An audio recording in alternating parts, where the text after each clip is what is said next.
Okay, this is the presentation of a trip to Nepal that took place in April 2023.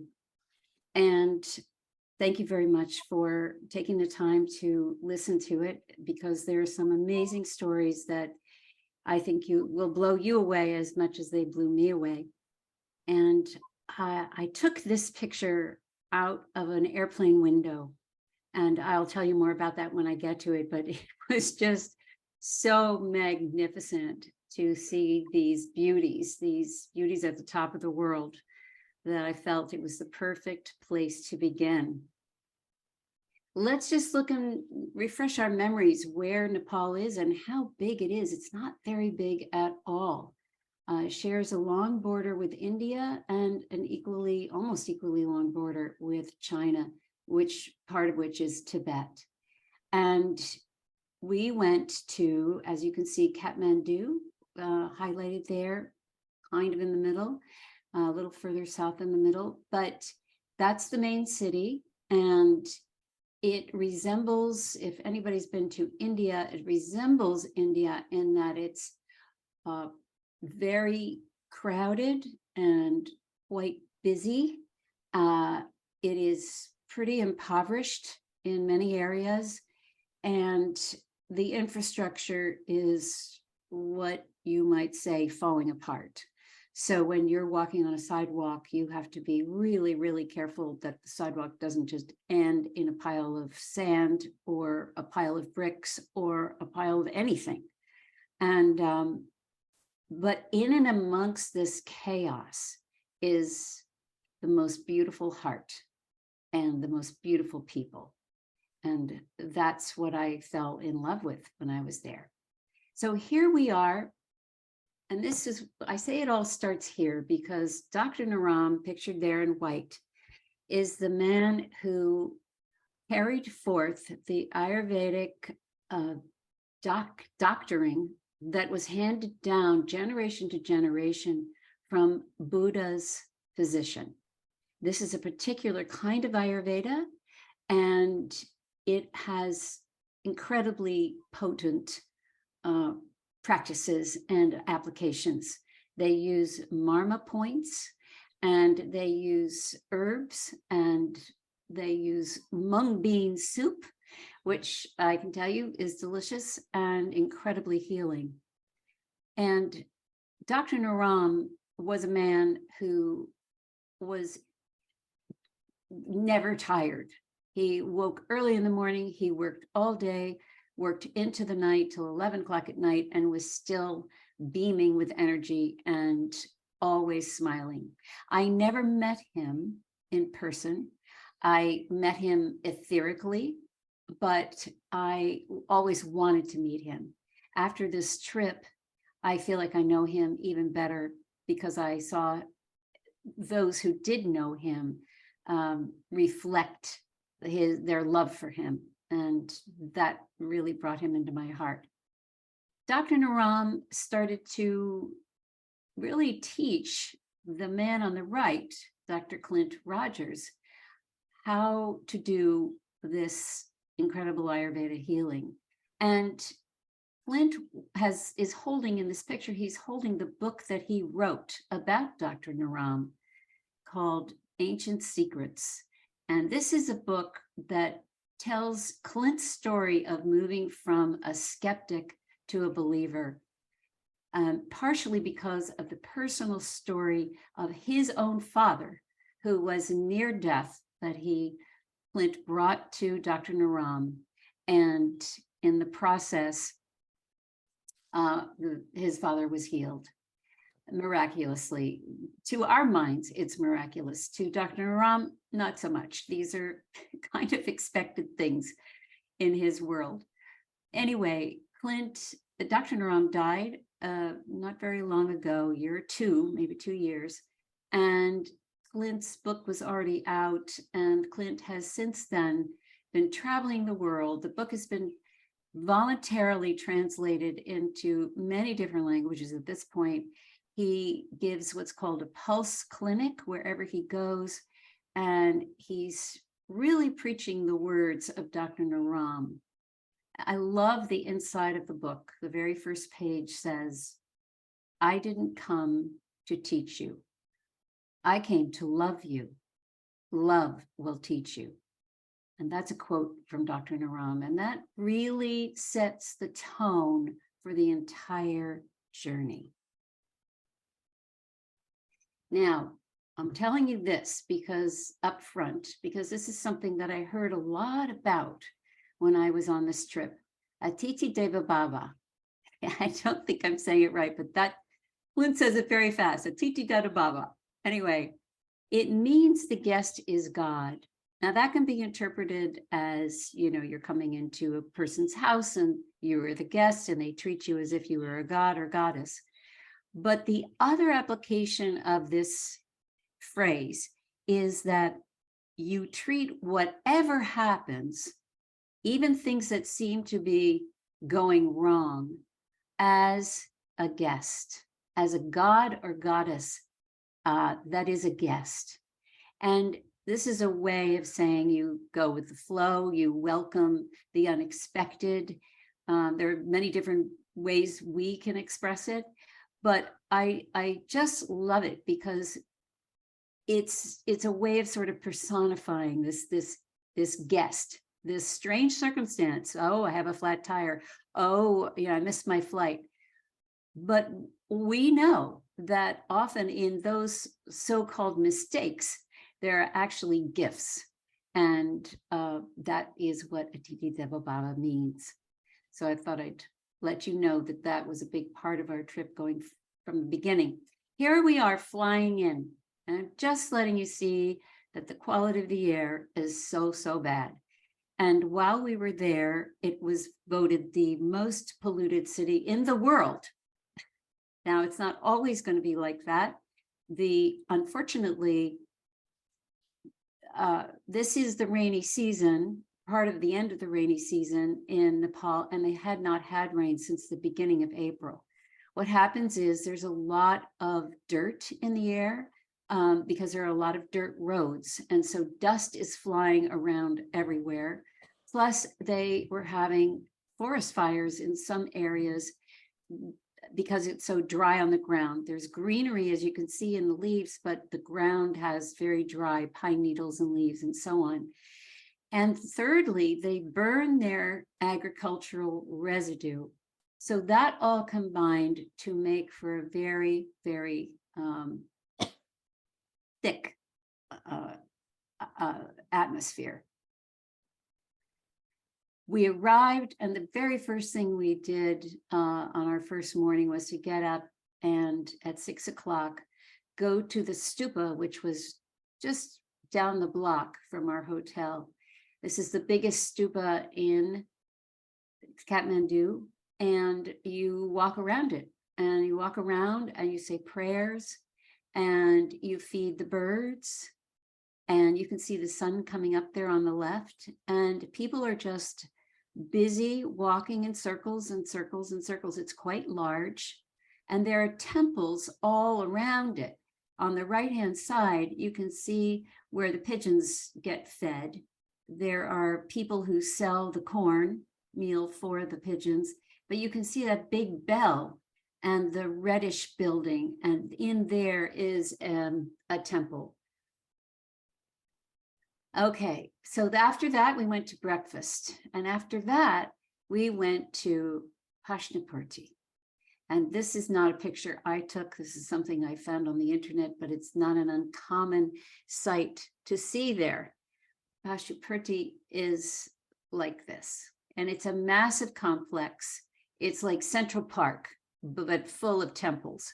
And a lot of these, I had discovered along the way, that a lot of these temples were also palaces. There were places where whoever was in charge was also living. So it was kind of like a big complex of palace temples and in some cases, little streets with little shops and villages and things like that.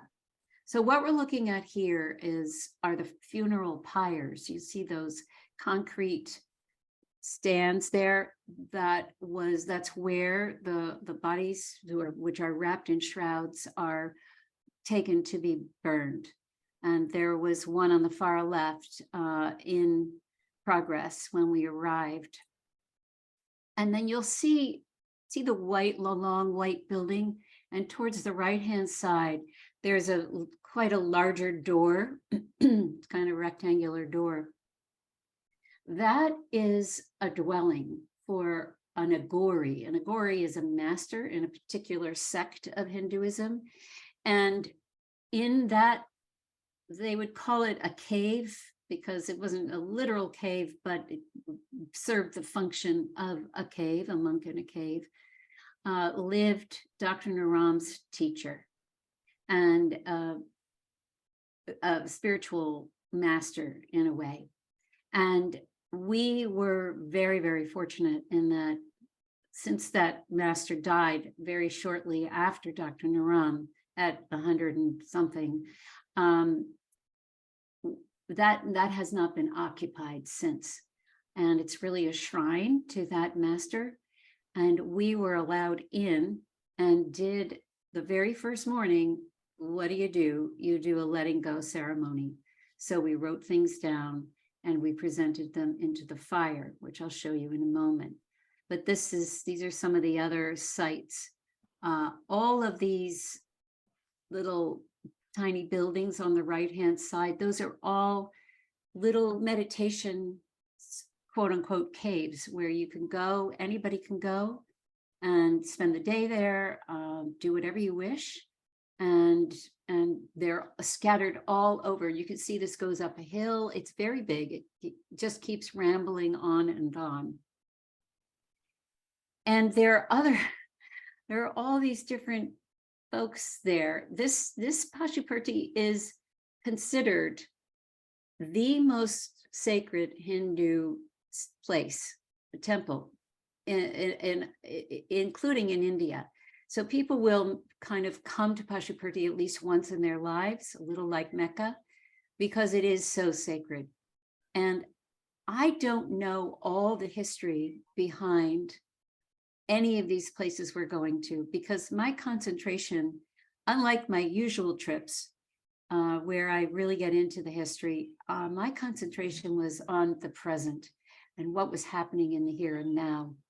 So you are more than welcome to research any of these things, but historically, this is where monks and holy people have come and they stay there. So the fellow on the right, as you can see, is rather flexible. And he normally can do it with two legs behind his head, but he said that his left leg was hurting that day, so he only put his right leg up behind his head. And he was of very good cheer, big smiles, and obviously used to doing this sort of thing. I'm showing you the picture on the left because there are a lot of dogs in this place. In fact, there are 60 stray dogs, and they all look kind of like this, or sometimes in different colors, but they're all kind of this size and shape. And you'll see the fellow in the background, and he's from a particular sect. Now, how do those 60 dogs stay so healthy? This fellow right here, this fellow is named Mike. And Mike cooks rice and then puts chicken parts into all of it. And every day, twice a day sometimes, feeds all the dogs. He takes care of 60 dogs. In this way of approaching life in Nepal, it is very important to treat all sentient beings, all creatures equally. And so it is our responsibility to feed them and take care of them. So part of what we did on this first day was to feed the birds, the dogs, and I'll show you in a minute another thing. This was just right next to where Mike was feeding the dogs. I just thought it was a very interesting icon. Yes, we fed the cows. and they got watercress, those lucky cows. So these are acts of service that are very important in this belief system, and many belief systems. Then we went to meet this Agori, and you can see by the picture above his head that there are lots of dogs there. And so he also had a whole bunch of dogs in the back of his little compound. This is still in Pashupati. It's down a little avenue where lots of wares were sold. And to the right is, I believe, his wife preparing the peas for some dinner. This man was very, very interesting and lovely. And his teacher is above him and above my head. And there's a shrine to him on the wall behind this where we're sitting. Now we're going into that structure I was telling you about. This is Dr. Naram and his teacher. And this is a picture. It's a little blurry because it's old. And I just thought I would show it. You can see also there's a picture of him above Dr. Naram's head. This is the room into which we went for our burning ceremony, our release ceremony. And I sat directly opposite this statue. I took this picture, and I have to say, the statue looked like it was going to come alive. It was so vivid. Anyway, it was quite an honor to be included in this practice, in this room. It was opened especially for us by the man on the right-hand side there who has his hands together in prayer. And this is where we burned our dross, so to speak. Because Ganesha was a big part of this practice, it's really about removing obstacles to whatever it was that we desire. And here we are on our way out, and this little girl was, asking for some donations. So it's very, we give when we can, we absolutely do. And because it's heartbreaking not to. Now, okay, so that was the morning, and it was very full and beautiful. And I have lots more pictures, but I'm really trying to boil it down for you. Let me explain this. Ancient Secrets Foundation, which was Dr. Naram's foundation, supported a number of orphanages in Nepal. To my knowledge, there were only a few, but when we arrived in Kathmandu, we were told that there are actually 6 orphanages now supported by Ancient Secrets. And one of them, Benita's orphanage, was, I believe, one of the newer ones. Benita's story is extraordinary. This woman is 31 now. When she was 16, she took 3 days to travel from her tiny village to Kathmandu to visit her sister.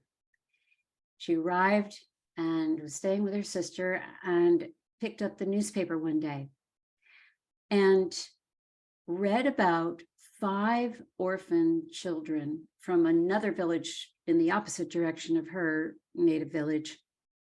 They had lost their father and immediately thereafter lost their mother, and the 5 children were quite young.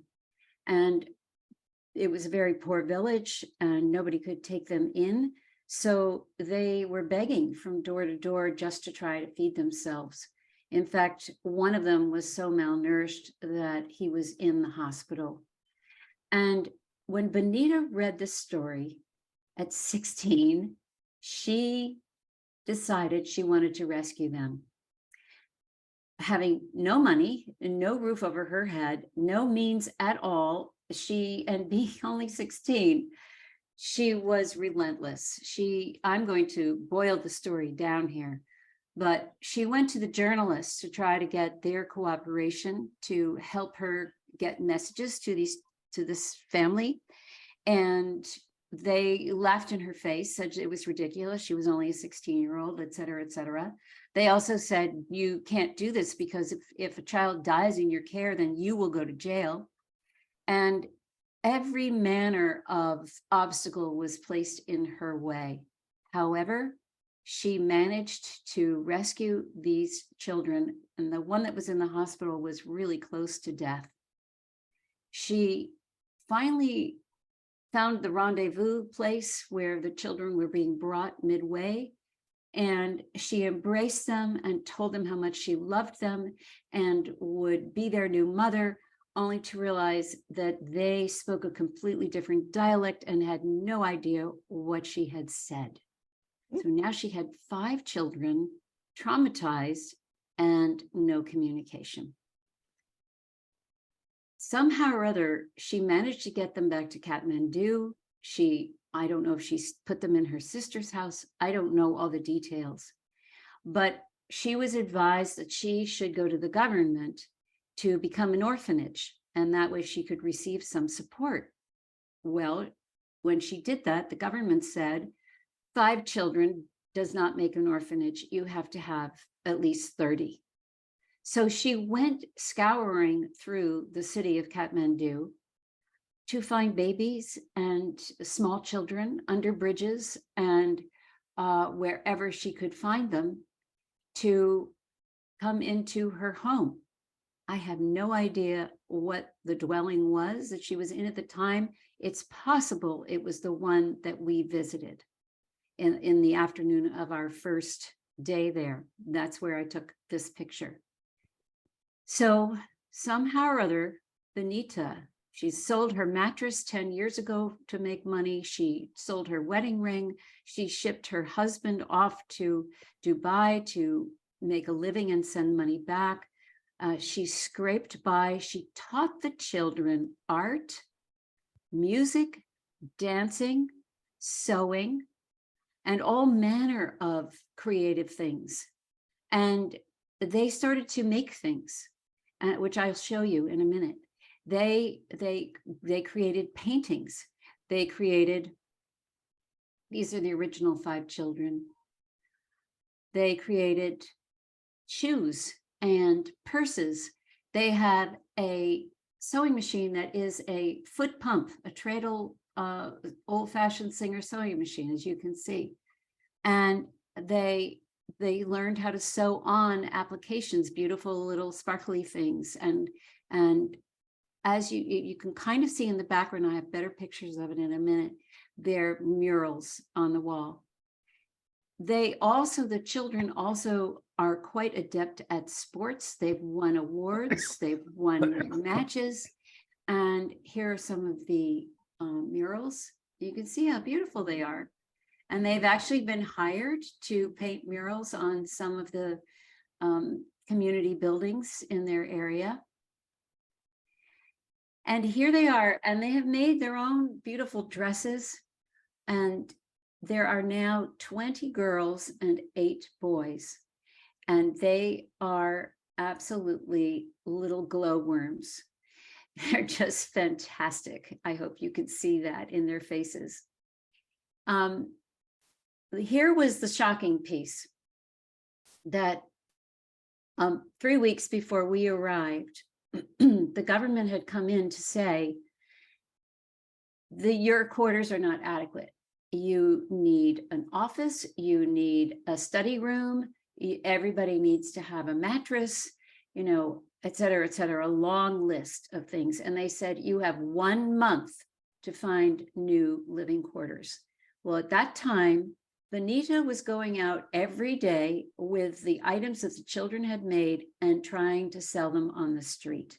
Whatever money she could collect was what they would have to eat that night. And there were many nights when all they had was rice.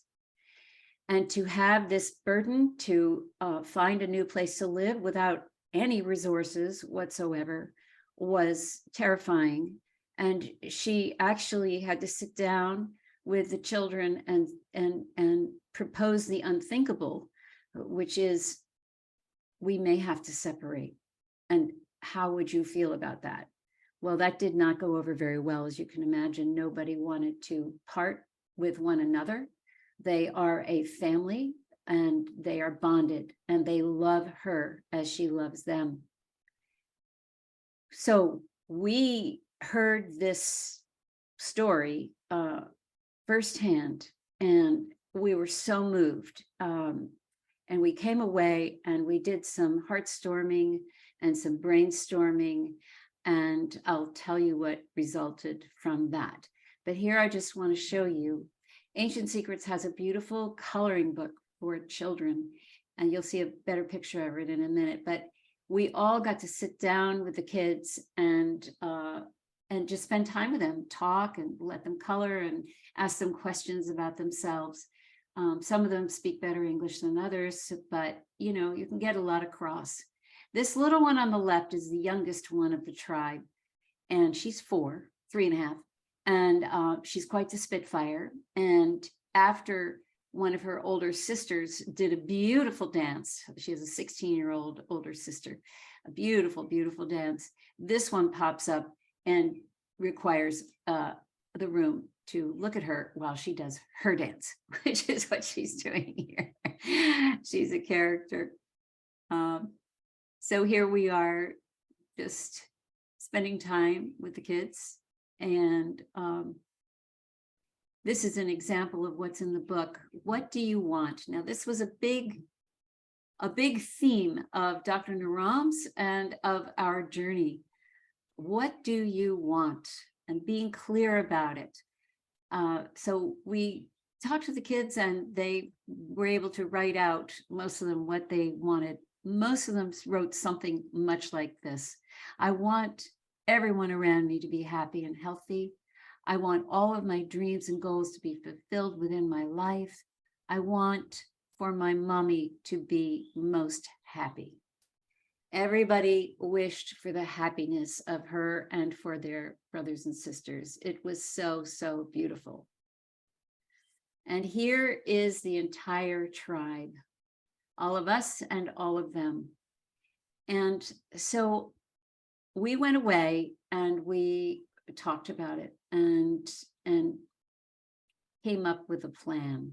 But before I tell you that, I'm going to share with you, that was just the first day, and we were all moved to tears. And so next day, we go up to the orphanage that I was familiar with, the one that I have, been modestly supporting in the background for a number of years. And the reason I wanted to go to Nepal in the first place was to meet these kids. So this orphanage is up in the mountains, and I would say that it's the one that has been supported the longest by Ancient Secrets. And when we arrived, each child had a beautiful red rhododendron, which is the country's flower and blooming abundantly in the hillside. Each one of us were gifted with one of the flowers.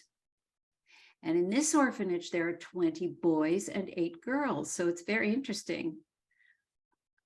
And here we are, we're greeted with a beautiful silk scarf, and we get the blessing on our foreheads. The woman on the left in the blue is the mother of this orphanage, it's the Green Valley Orphanage. This here is my roommate, Beverly, and what a force of nature she is. She fostered over 100 children, and she also had 4 of her own. She started fostering after her first child was born, and she basically kept going until they went on to college. Some were adopted along the way, but the ones who stuck with her the whole darn way. And she could not be a better source of inspiration. I'm so, so grateful to Beverly, a Canadian woman, and her heart is as big as the sky. And there's one of our beautiful little friends next to her. Here we are, the girls are giving us a dance routine, very beautifully done.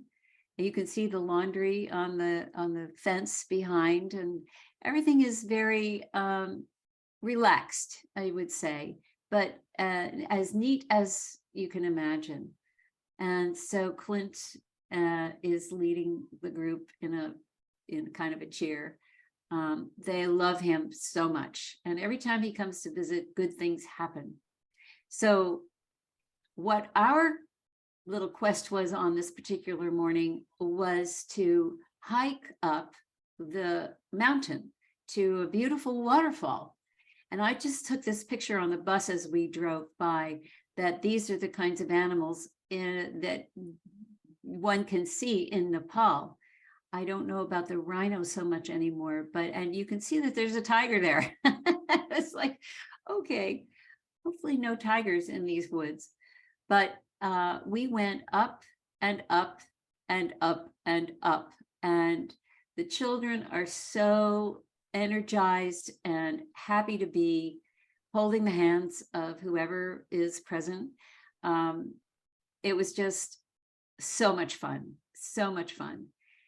So these are my two little companions along the way, and we stuck together pretty far until we got towards the top, and then they kind of took off. But it was, and here we are also collecting garbage along the way. This young man, Robin, I took this picture because way down on the left-hand side, you can barely see a little bit of a field. He has won several running prizes, and he also plays football and does very well with that. And so I took a picture of him with tiny little corner of his field showing there. You can see that the air, even in the mountains, is not good. But he is a delightful guy. He's 19. He's going to college studying computer science. So you can see how high up we are. They have to walk all the way down. It takes about an hour and a half to walk all the way down the hill to get a bus to school. And they have to walk all the way back up at the end of the day. It is very steep and very long, but they do it. They're amazing. And they do it with a smile. About half of the way up, we came upon this cave, and it's a cave to Shiva. And in the cave, not only are these icons and candles and so on, but on the other side is this priestess, and she just blesses people along the way. So here's a picture of her about to bless me. It was quite a surprise, quite arresting. We get up all the way up to the top, and this picture on the left is taken by a friend who's way up on a perch looking down as one of the fellows is getting in there, as you can see, to get into the freezing cold waterfall. He was very brave. And the boys just loved to build the little cairns. He was telling us here he's built 5, although by the time we were done, he'd built 7. So this was bouldering up the river. This was not step stairs all the way. It was really quite the workout, really fun. I love that sort of thing. Then we got back down, and everybody got their books and did their coloring. And we just hung out with them and asked them questions and found out about them. And we were gifted with those hats. And here is this delightful guy, Believe in Yourself. And here comes the goodies from Clint. They wanted a camera, a really good camera that could also do video, so they could start documenting their lives. And so this was a big present. They were very, very excited about that. And then he said, and you're going tomorrow to Whoopee Land. So Whoopee Land is an amusement park, and the children were so excited. They literally ran to us with screaming and big hugs. They were so excited. It was really adorable. So this is a picture from that. We did not go with them, and but these are some pictures of their time there and how much fun they had. They got to go swimming, and just beautiful, beautiful faces. Okay, so I'm just going to pause here because now we're on the bus coming back down from the mountain, and it is now Wednesday. So I think it's Wednesday. Anyway, Clint had this idea. Wouldn't it be great if we could get these two orphanages to meet one another? And on our trip was a woman named Renara, who is French and a concert pianist, but she doesn't just play music that's been, written by somebody else. She improvises quite proficiently as spirit is speaking through her. And she's really quite good.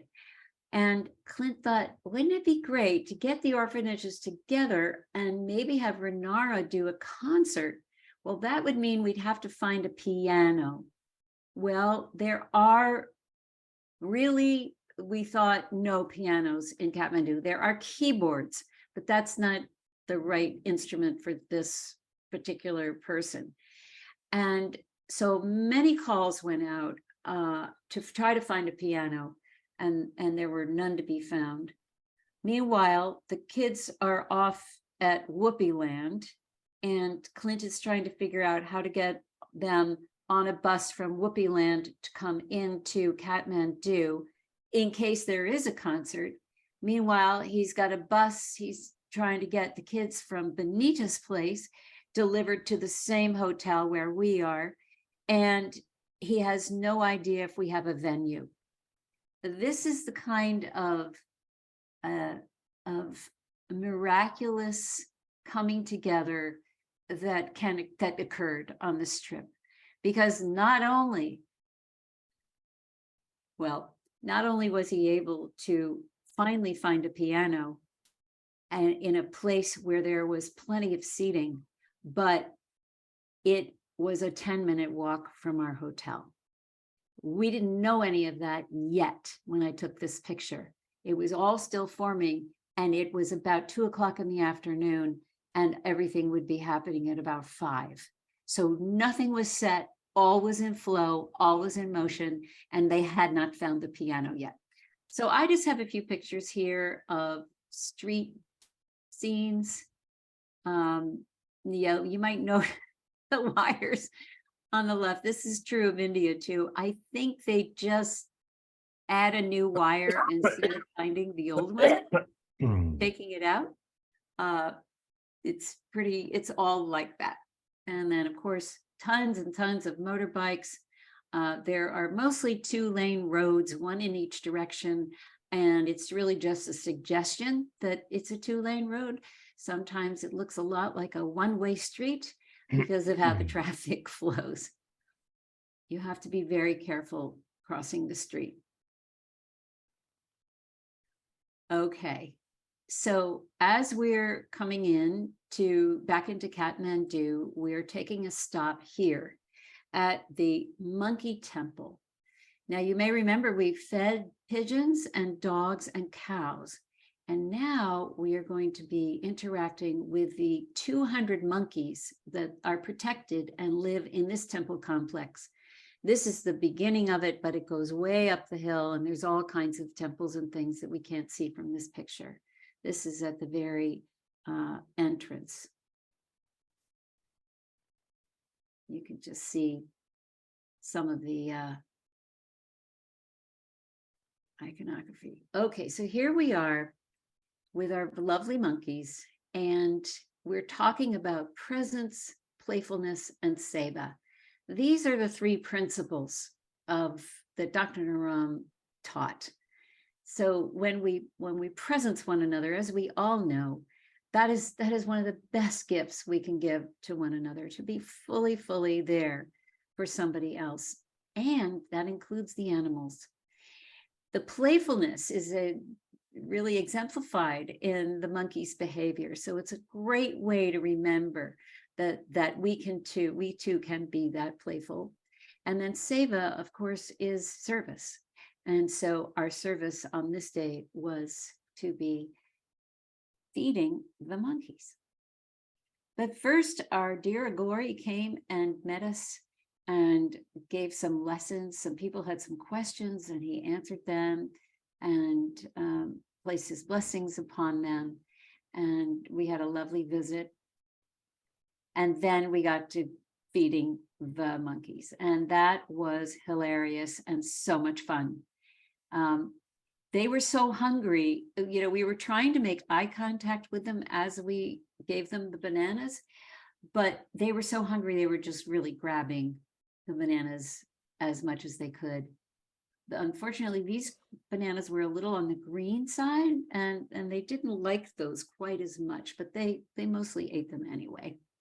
After which they were quite thirsty. So one stole a bottle of water, and then we poured some water in a little sunken area, and all the monkeys came in and had a big long drink. And then we were able to take a box of books and start going around and offering them to people who had gathered around. They were curious about what we were doing. And these are the two gentlemen that I gifted the book to.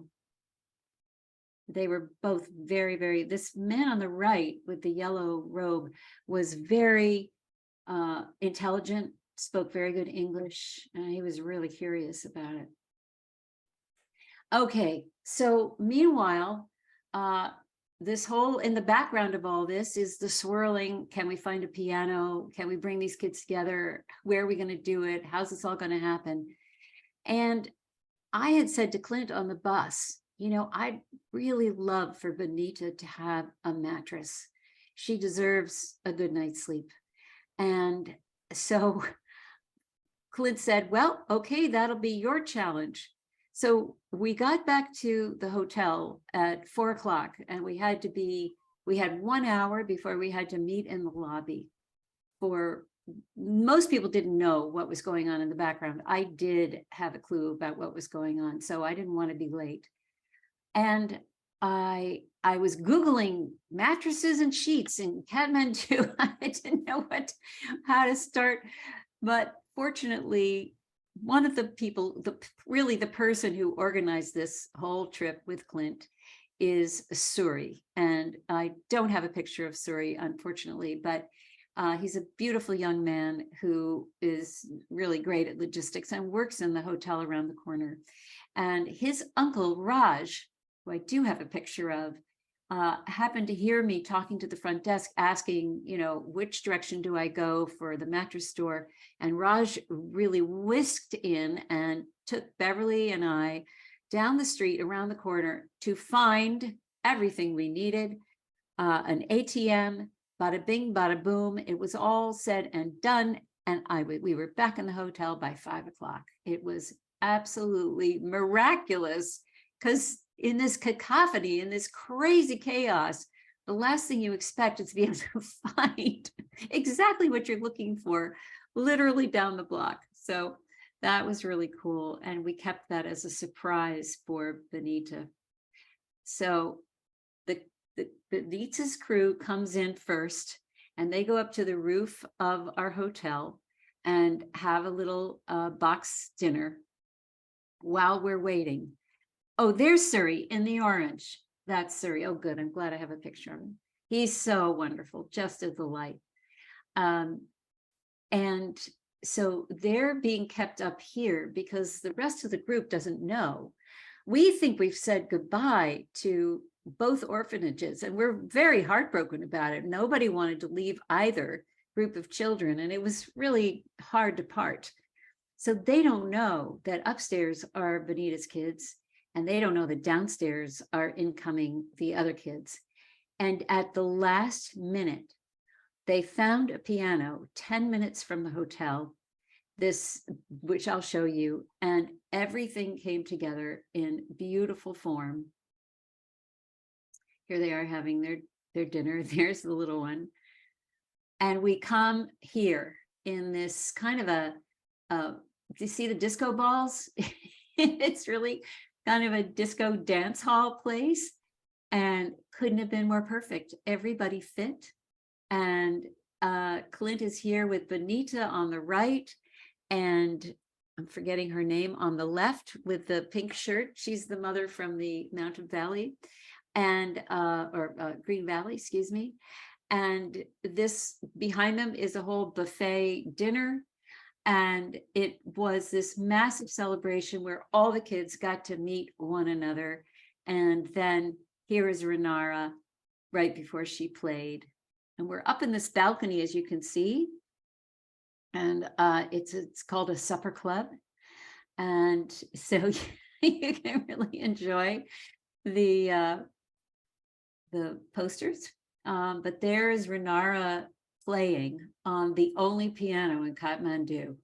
And she played beautifully. And she asked the children for her first piece to just close their eyes and imagine their dreams coming true. And they did. They just sat still as posts as she played quite a lengthy piece and just so beautiful. And then there was dancing in the end. And everybody just had a wonderful time. Okay, so then we really did say goodbye to the children after that miracle. But we are still trying to figure out what to do. And on our very last day, which this is, we go to this temple. This is a temple that Dr. Naram would fly from India for the day to go to the temple and then fly home at the end of the day. This particular temple, I'm just showing you some of the images of the temple complex.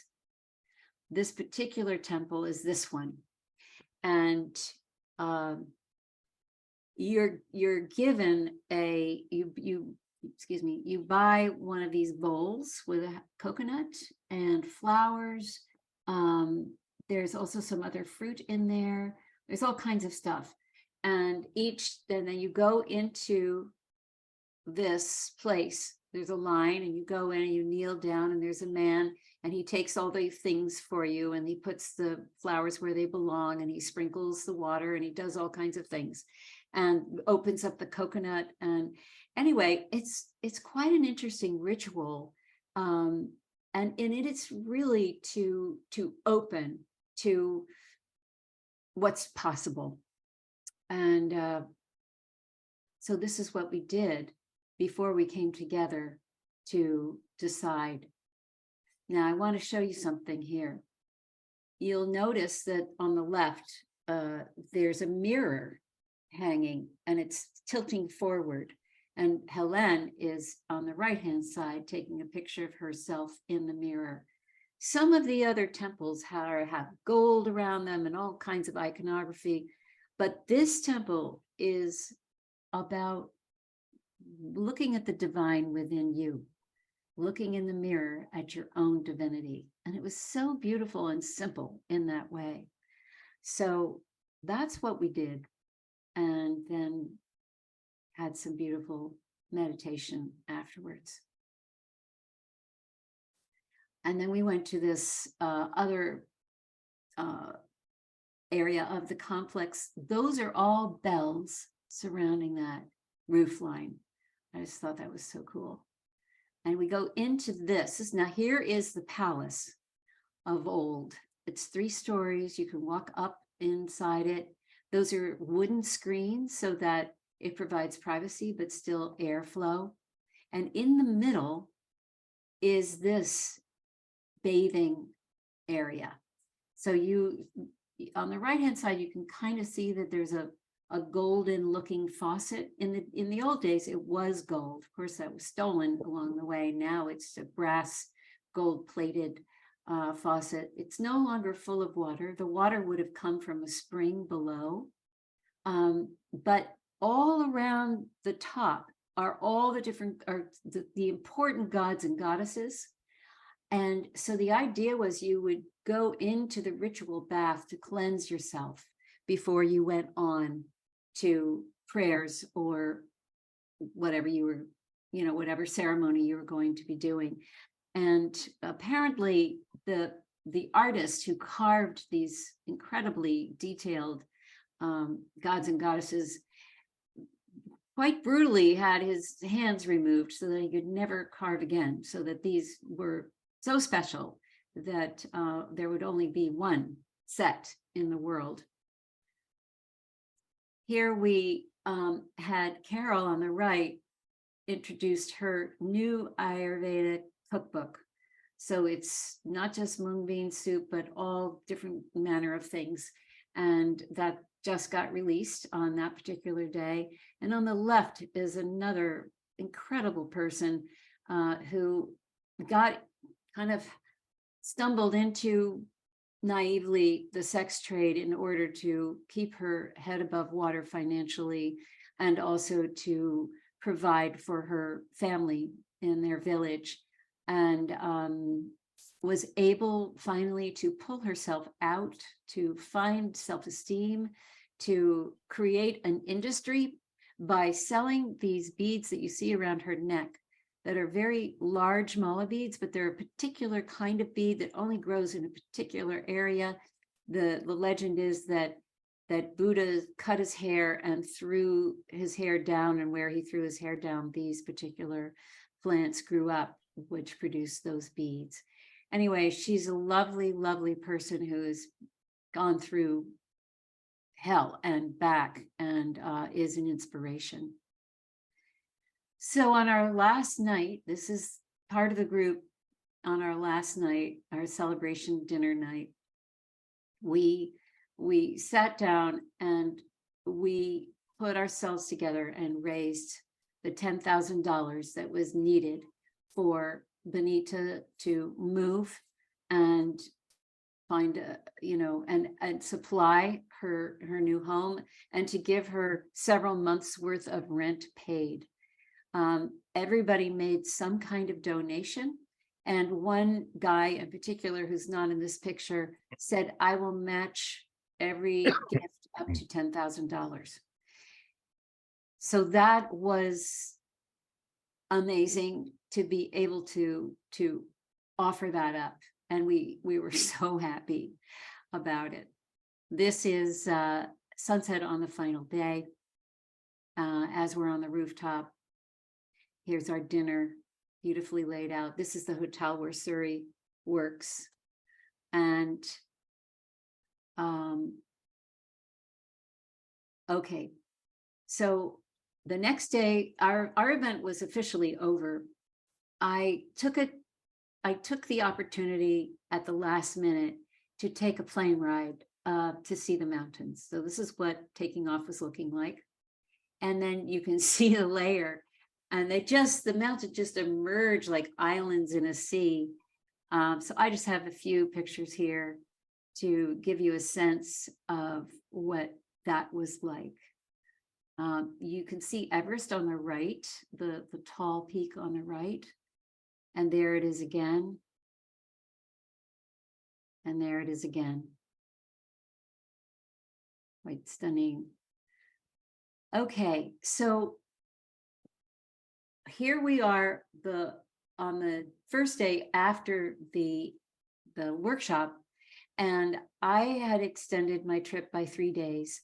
So a lot of us who were staying on, didn't go home, went to Bhaktapur, which is on the way to the town that I was going to arrive at, which is called Nagar Khat, which is in the mountains and the foothill mountains, but you can see the Himalayas from there. Anyway, Bhaktapur is another temple city with palaces and lots of commerce, and it's a fantastic place. We just spent a few hours there, but we had a wonderful, wonderful time. I highly recommend it. Just incredible sights and carvings, and it's just overwhelming. And I loved this sign and the whole look at this front of this building. And this is after Bhaktapur, we were on the road again, and I just passed by this beautiful fruit stand. Apples are grown in the southern part of the Himalayas, and they are absolutely delicious. And some people say the best apple pie in the world is from Nepal. So on the hillside going up, we have the goats coming down, and we get to our hotel. This is the view out of the hotel. Normally, when we're looking at that view, we are seeing the Himalaya mountains. They're right there, but we can't see them because of the smog. We took a hike. There's Beverly and my friend Marina. You can see how dry the leaves are all around us, but it was really nice to get out and walk around. They do terraced planting there, as you can see, much like Peru. And I'm back in Kathmandu. I'm kind of rushing because I want to make sure I get to the very end here. This is Raj. This is Suri's uncle who saved us with the mattress and with many other things. He's a delightful person. He has spent most of his life in the army. Now, I'll just give you a sense. 1,000 Nepali rupees is $7.50. Okay. The salary of Raj's salary was between 250 and 300 rupees, a couple of dollars a month. It's incomprehensible. And he had 3 kids. So I think he's going to be finding other employment now. But I said, let's go and let's walk around the stupa one more time. So that was my bookend experience too. And the difference between a week of walking around that stupa, that my first morning and my last afternoon, I had fallen in love with Nepal and the people there and every experience. It was absolutely beautiful. And I love this building that is one of the buildings around the stupa. May all sentient beings be happy, healthy, and peaceful. So that is the end for me. But P.S. Beverly stayed on a few days. And look at this. On the left-hand side, we have the orphanage moving. We have them in a new space, a much bigger space, clean, beautiful. Every child is getting a new mattress. There will be no more bed bugs. Everybody's getting sheets. Everybody's getting food. Everybody's getting everything they need.